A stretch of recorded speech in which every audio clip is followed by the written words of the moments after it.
Are you someone that is constantly tired of hearing PayDay 3 YouTubers give you nothing but overpowered builds 90% of the time, and they always just stay away from fun builds? Yeah, me too. So, I'm going to be giving you 5 build ideas that I have in mind that are practically more unique from one another, have their own personal gameplay styles, and their own unique attributes that I feel like a lot of players would genuinely enjoy. Are these builds going to be overpowered? No, of course not, but these builds are certainly fun that will hopefully change the way you play the game. And the first build that I have in mind we're going to be starting off with is what I like to call the Heavy Chain Smoker build.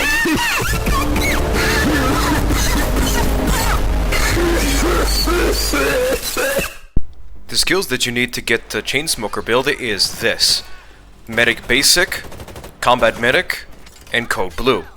Under the Ammo Specialist skill tree, you're going to grab every single skill tree that is on the list, except for the Mag Thrower.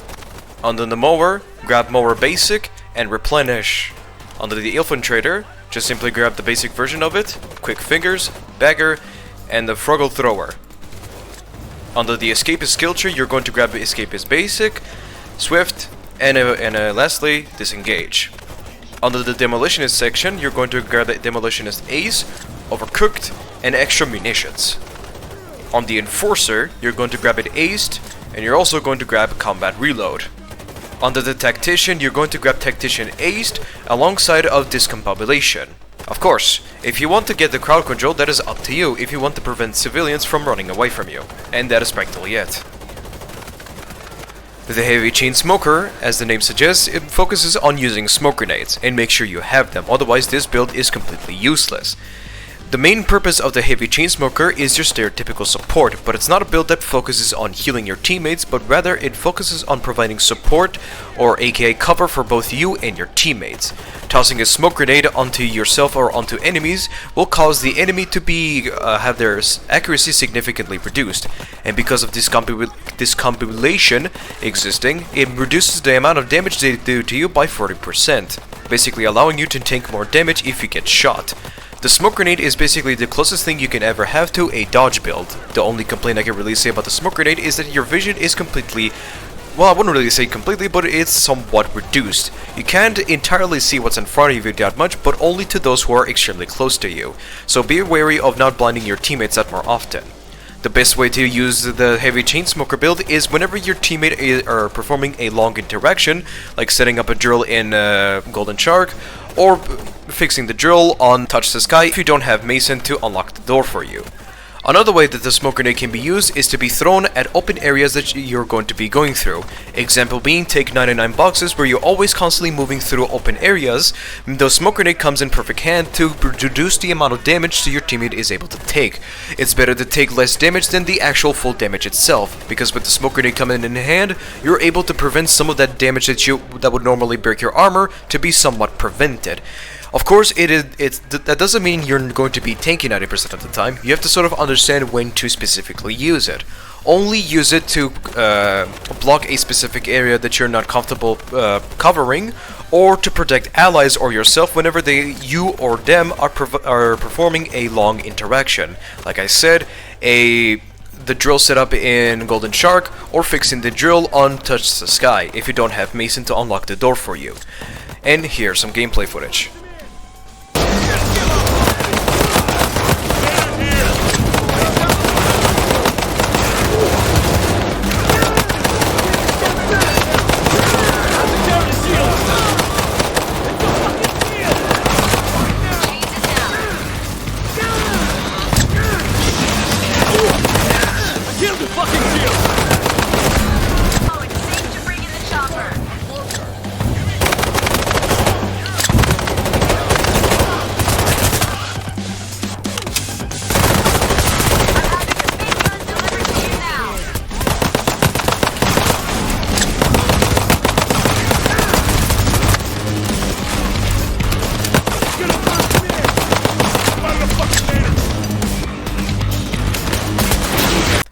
Next build I have in mind is what I like to call the Crackhead build, and it mainly prioritizes on being the fastest on the team, but also relying on the Fortitude skill line.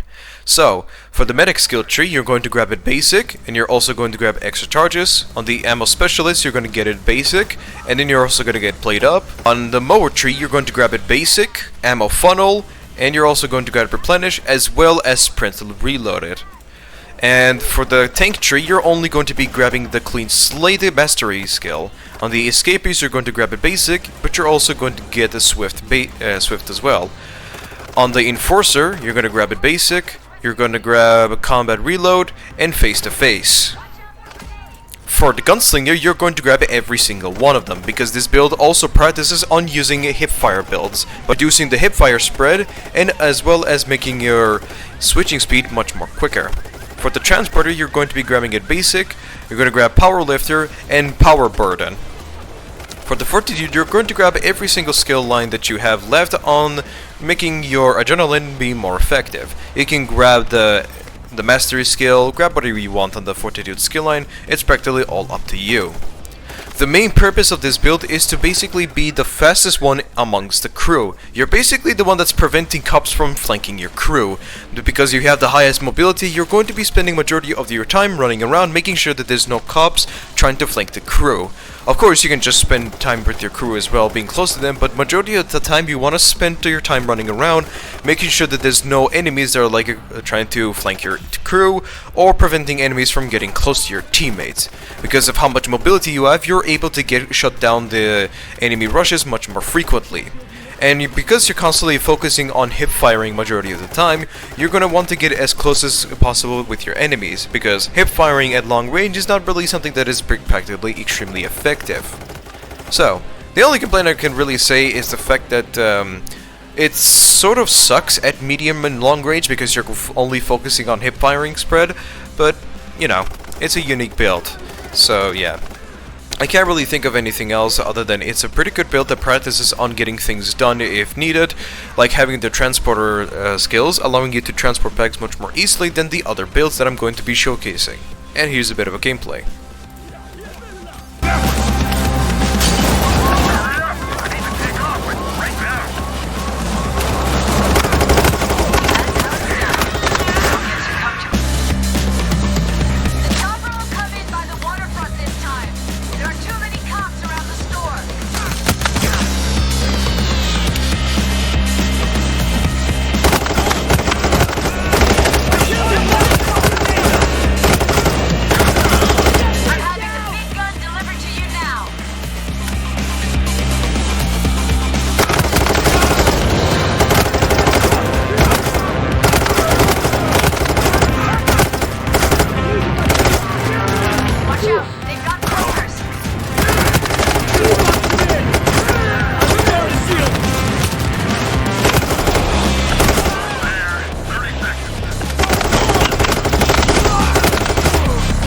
This build is going to be an interesting one because I like to call this one the Territorial Imperative.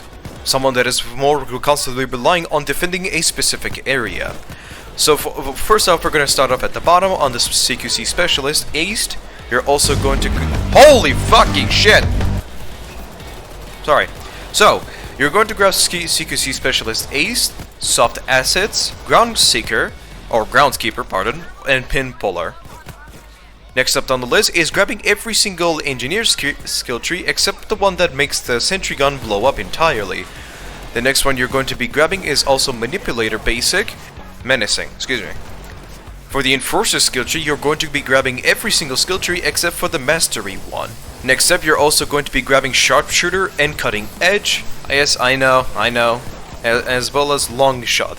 And I know this is kind of a little bit questionable at best, but hear me out on this. I will explain that in a little bit. On the mower, you're going to be grabbing Replenish and Ammo Funnel, and for Ammo Specialist, I grabbed the basic of it and Gear Up, or Plate Up, excuse me. The main purpose of the Territorial Imperative build is to prevent the enemies from getting close to your teammates. Basically what I mean is you're going to be the main protector of the group. Basically, you're going to be in the front lines preventing the enemies from getting close to you. As the name suggests, you're practically a territorial type of teammate. Someone that practically prevents the cops from getting any near to their territory.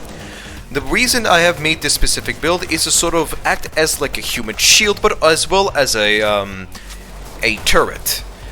Because the cops are going to be focusing on your turrets, you're going to have a shield that is going to sort of distract the cops, because as the cops are aiming at you, when you have a human shield, the turrets are going to shoot them. But if the cops try to shoot the turrets, then you're going to instantly whip out your gun behind the hostage, and then you're just going to blast them. So you're practically like a brick wall at this point. The huge issue I can really say about the Territorial build is the fact that once you're out of resources, or in some ways like you're not able to get your turrets back, you're going to be in a position where you're going to be extremely fragile, because there's no sustainability with this build. Although it is extremely effective, like very powerful, like you're able to hold off cops a lot of easily without any sort of consequences whatsoever, the only big complaint that I can really say about the build is that you don't have a lot of way to keep yourself alive, because once you're out of resources, you're practically done for it. So you're gonna have to be very precise and very quick about it.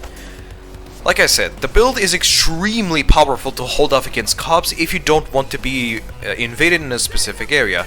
Take example being Golden Shark.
Next on the list is what I like to call the Stunlocking build.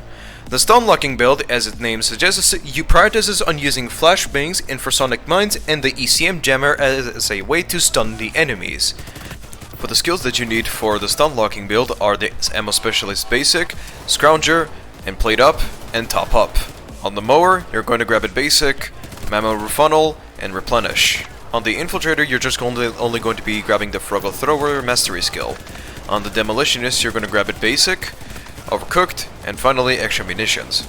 On the Enforcer, you're going to grab it Aced, Quickly Reload, Face to Face, Combat Reload, and Shock and Awe.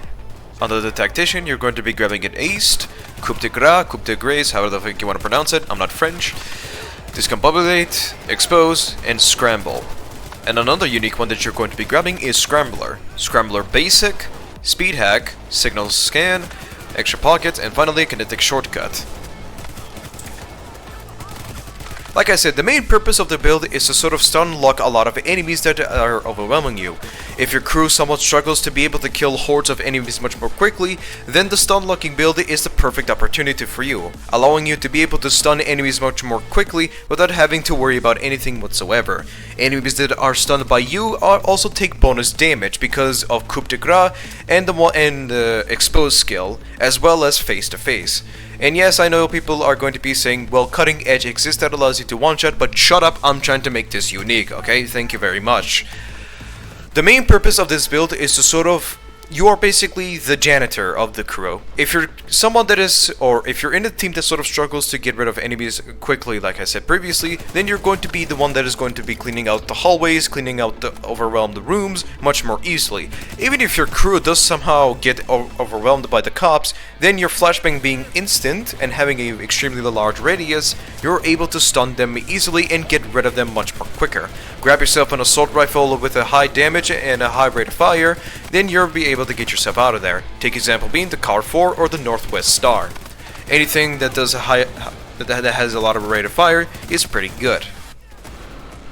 Enjoy the gameplay.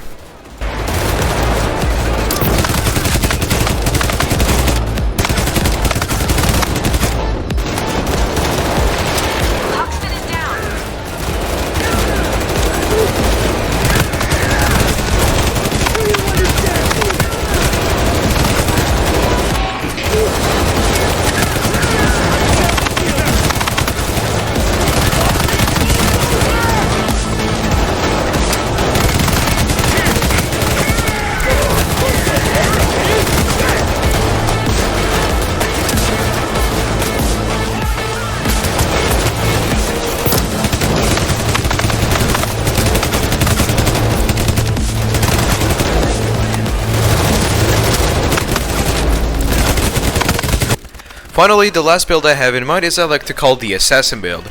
The Assassin build, in short, mainly practices on dealing special enemies both long and close range, bulldozers for close range, and other special enemies for long distances. So skills that reduce your weapon's recoil is a much more needed thing if you plan to use a weapon that has a lot of recoil. Firstly, you're going to have Stockpile, cause why not? On the Strategist, you're going to grab it Aced, you're also going to grab Threat Assessment, Marked for Death, and finally Combat Marking. On the Enforcer skill tree, you're going to grab it the first one Aced, Face to Face, Combat Reload, and Solid. The reason you want to grab Solid is to, in case you get too close to a bulldozer and tries to kick you, they won't stun you. For the Escapist, you're going to grab it Basic, Swift, and Disengage. The reason you grab Swift is just in case if you want to fight a bulldozer in close range or other special units, you're going to want to move there as quick as possible because of Face to Face. Next on the list is Sharpshooter Basic, and Cutting Edge, and Speed Aim. I know, but whatever. On the Tank skill tree, you're going to grab every single skill except for Clean Slate, as well as only the basic version of Tank. Next on the list is Mower Basic, Recoil Handling, Replenish, and finally Sprint Loaded. And on the Ammo Specialist, you're going to grab a Plate Up and Ammo Specialist Basic, and that's pretty much it. So, the main purpose of the Assassin is to focus on special enemies that are further away, or bulldozers that are extremely close to you. You're practically going to be the main attention seeker towards the special enemies. Whenever there's a bulldozer coming around the corner, you're going to go and be the main attention seeker, as you don't want your crew to be taking the most amount of damage. Because you have a hardy and as well as threat assessment and combat marking, you're able to take more damage towards the bulldozer, but as well as deal bonus damage against the bulldozer. So there's a dozer coming in, you can just go in and take the damage for your crew, or use a overkill weapon to literally just delete them. But if you don't have one on your arsenal, or in a way don't have access to it yet, then you're going to be the main punching bag for the dozer to take care of. So yeah.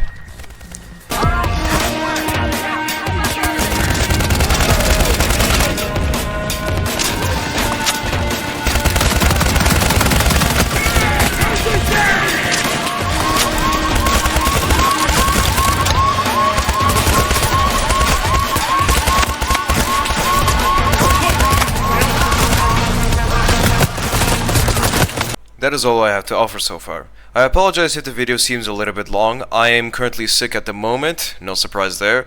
And my editing software has been acting like a bitch recently, so it was kind of making things hard for me to edit stuff or do stuff that I wanted to do. So I just spent literally the majority of the time just rushing this thing and trying to get it out as soon as possible. So I apologize for that. But regardless, thank you for watching. I'm going to go and hang myself right now for the second time.